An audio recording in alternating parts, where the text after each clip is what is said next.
Quase todos nós conhecemos mulheres que sofrem violência física e psicológica do seu parceiro. E por muitas vezes não sabemos como ajudar. Muito questiona-se aonde estavam a família, os amigos, os vizinhos. Muitas mulheres vítimas de violência não conseguem encontrar uma saída. E hoje vamos conversar com uma dessas mulheres, Mônica Marcílio, que resolveu contar toda a sua história. Mônica, você se sente confortável em narrar a sua história? Sim. E você pode contar um pouquinho para nós como foi a sua infância? Me criei num sítio no norte do Paraná, em Terra Roxa, com meus pais, meus irmãos, uma família normal. Como era o relacionamento entre seus pais? Sempre foi bom, mas nunca com muita intimidade, tipo abraço, beijos, assim, era muito raro. E você chegou a presenciar alguma discussão ou agressão entre eles? Nunca. Você tem irmãos? Tenho. Quantos? 4 irmãos. Todos homens? Todos homens. Como é o relacionamento de vocês? É bom, apesar da gente não conviver muito, né, por causa da distância, eles moram no Paraná e eu moro aqui, mas mesmo assim é bom. Nessa hora sempre tem umas briguinhas de crianças disputando a atenção dos pais. Isso é normal.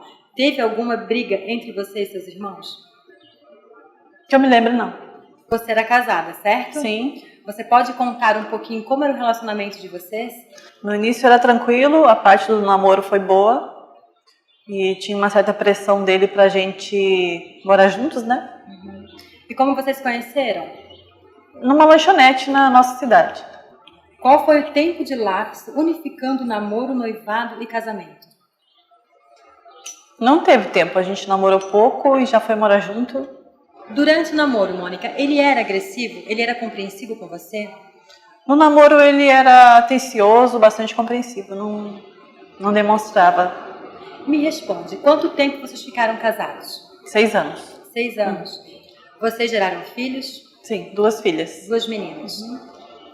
E suas filhas sofreram algum tipo de agressão? E quais foram? Sofreram, sim. Qualquer motivo para ele era...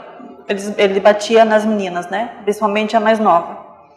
E ele colocava as duas no carro e saía em alta velocidade com elas dentro do carro, dando freadas bruscas para elas baterem a testa na frente do carro. E curvas mesmo ele não freava, ele derrapava com elas dentro. Não tinha...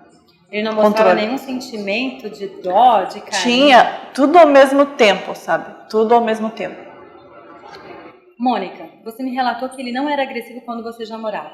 Mas qual era a relação dele com você? Ele tinha uma pressão de querer morar junto? Ele bebia, usava drogas? Qual era a relação dele? No namoro ele tinha mais a pressa da gente morar junto, né?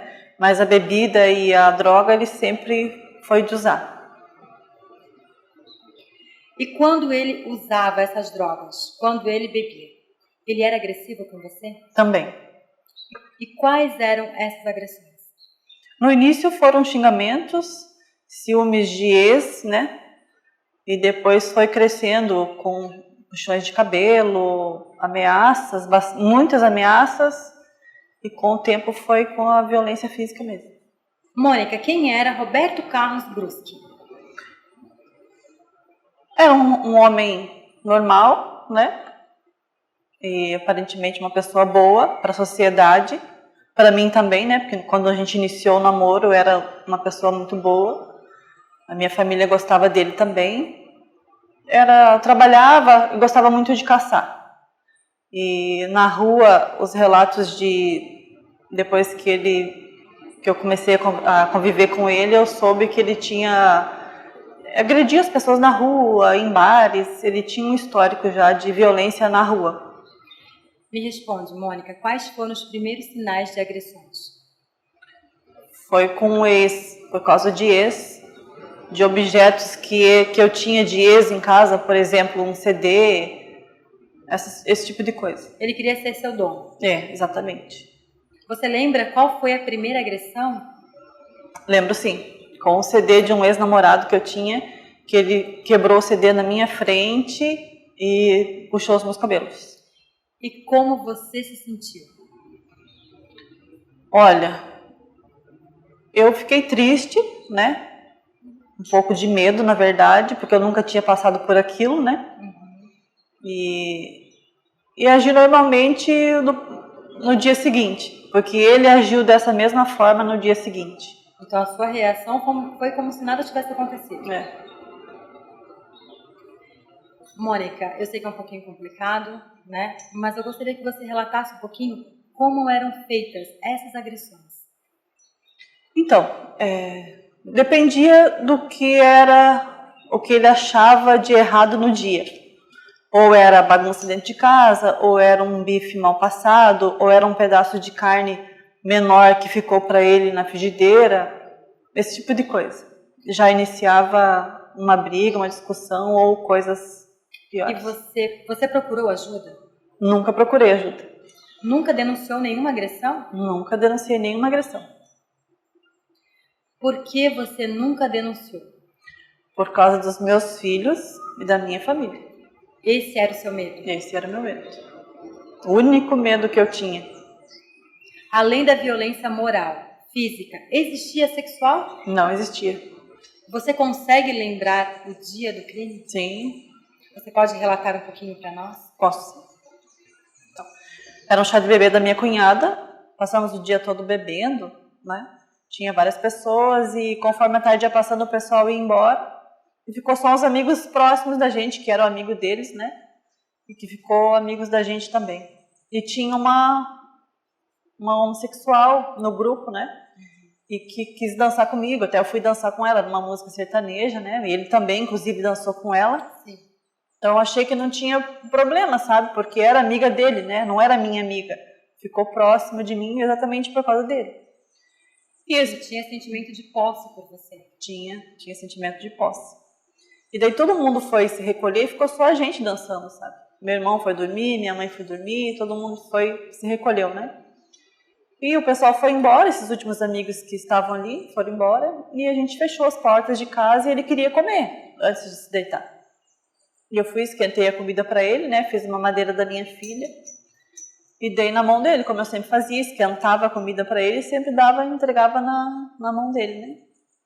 E ele foi, pegou essa comida, colocou na estante da sala, deu a mamadeira da minha filha, deixou ela deitada no sofá.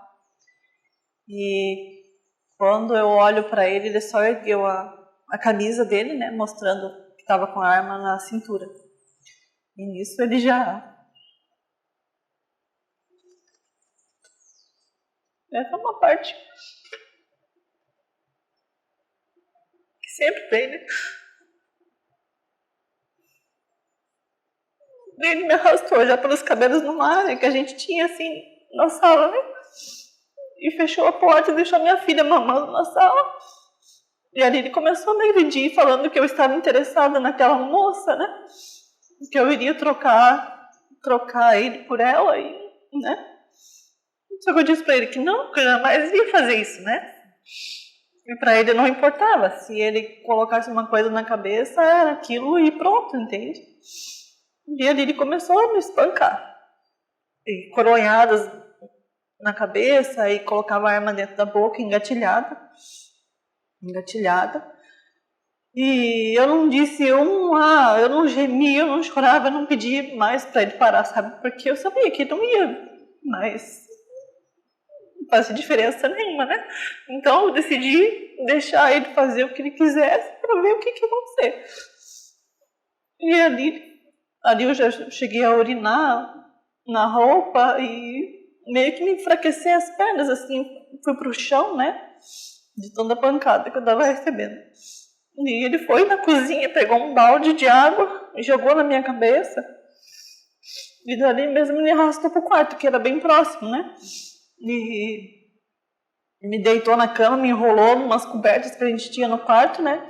Na cama de casal, a minha filha menor estava dormindo do lado e a outra ele foi, pegou ela que estava mamando na sala, colocou no berço e tinha um colchãozinho de solteiro. Ele foi e deitou assim próximo da cama, sabe, para ele ficar bem próximo, me vigiando, né?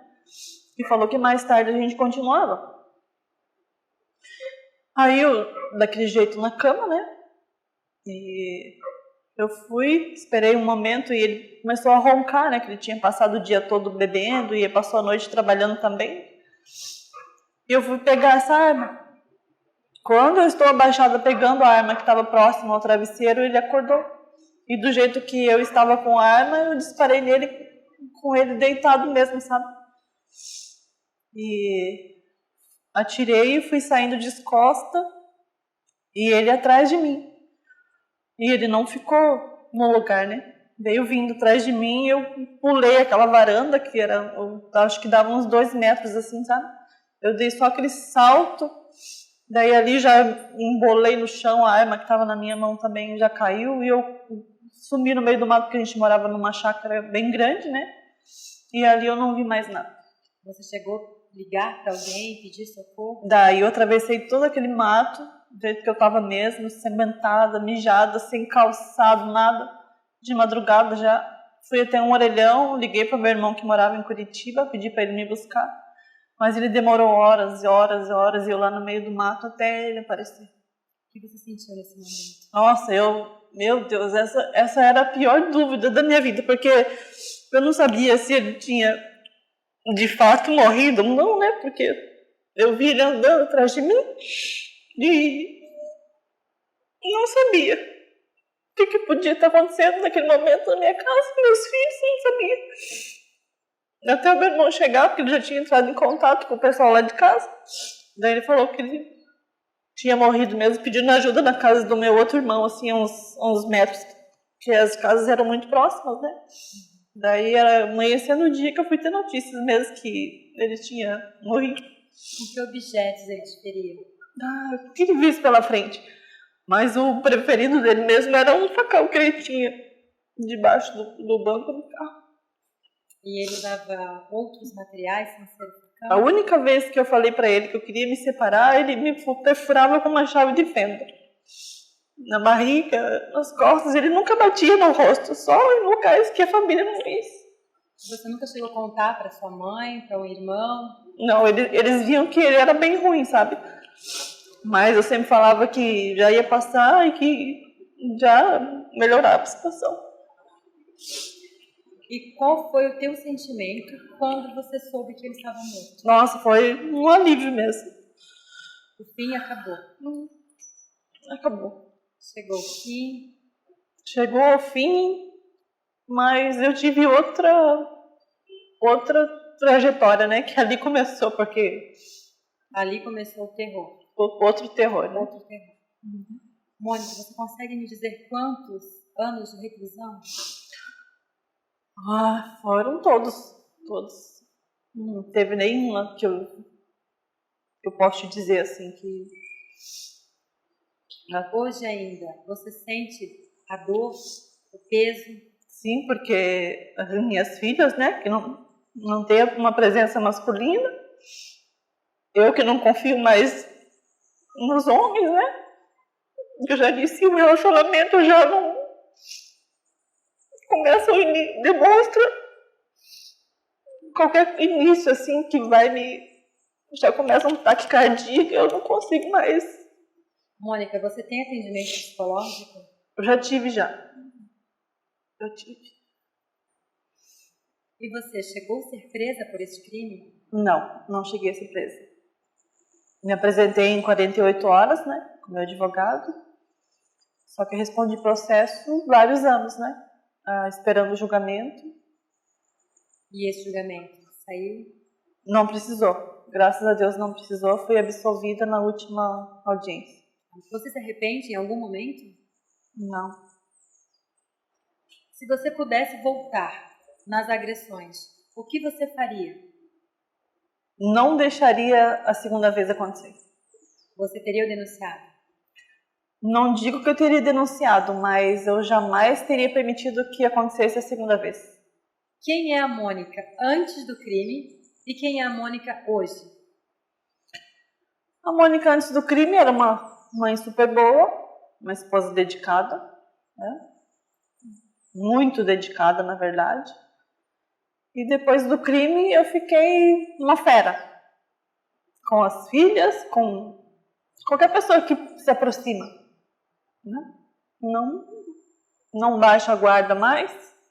Sempre está tudo muito chocada, assim, sabe? É como se você estivesse sempre na defensiva. Na defensiva, exatamente, na defensiva. Suas filhas sabem do crime? Não sabem. E você pretende contar? Pretendo contar sim. Você imagina qual seria a reação delas? Olha, Eu nunca disse para elas que o pai delas era um anjo que virou estrelinha e que está lá olhando por elas. Isso eu nunca falei. Sempre demonstrei para elas assim que o pai não era uma boa pessoa, mas também não era uma pessoa ruim. E que o pai morreu. E daí elas sempre perguntam: mãe, por que para aquela pessoa você falou que o pai sofreu um acidente de moto? Por que para aquela outra pessoa você falou que ele reagiu a um assalto? Por que para aquela outra pessoa você falou que ele morreu afogado? Por que para a vizinha lá que a gente estava em Bombinhas você falou que o pai, por exemplo, foi embora e nunca mais voltou? Você nunca fala a mesma coisa, por quê? E você pretende conversar com algum profissional da área, né, psicológica, para ter ajuda, para poder contar isso a elas? Eu gostaria de ajuda, sim, e depois também para elas, ver o que elas de fato acham, porque para mim eu acho que elas vão dizer meias verdades e eu acho que para um profissional elas vão se abrir mais. E elas lembram de algum contato que elas tiveram com seu ex-marido? A mais velha, sim, ela sempre fala que eles iam pescar num rio lá no interior onde a gente morava. Já a mais nova não lembra de muita coisa, mas teve uma surra que ele deu nela que marcou muito, que ela esfolou o para-choque da moto dele e ele pegou essas mangueiras, sabe essas mangueiras pretas, compridas, assim, grossas de cano. Ele deu uma surra nela com aquele cano. Com marcas no corpo. Nossa. E fora as marcas no coração. É. Você consegue identificar quais foram as dificuldades que você teve desde o crime até agora? As dificuldades de me relacionar mesmo com as pessoas. E você conseguiu um trabalho? Você conseguiu ter novos amigos? Sim, sim. Normal. E a sua família é presente, te apoia? Sim. Não todos os 4 irmãos, mas tem 2 assim que me ajudam mais. Você identifica, Mônica, que tem muitas mulheres que vivem relacionamentos que não têm futuro? Tem bastante. O que você diria para essas mulheres?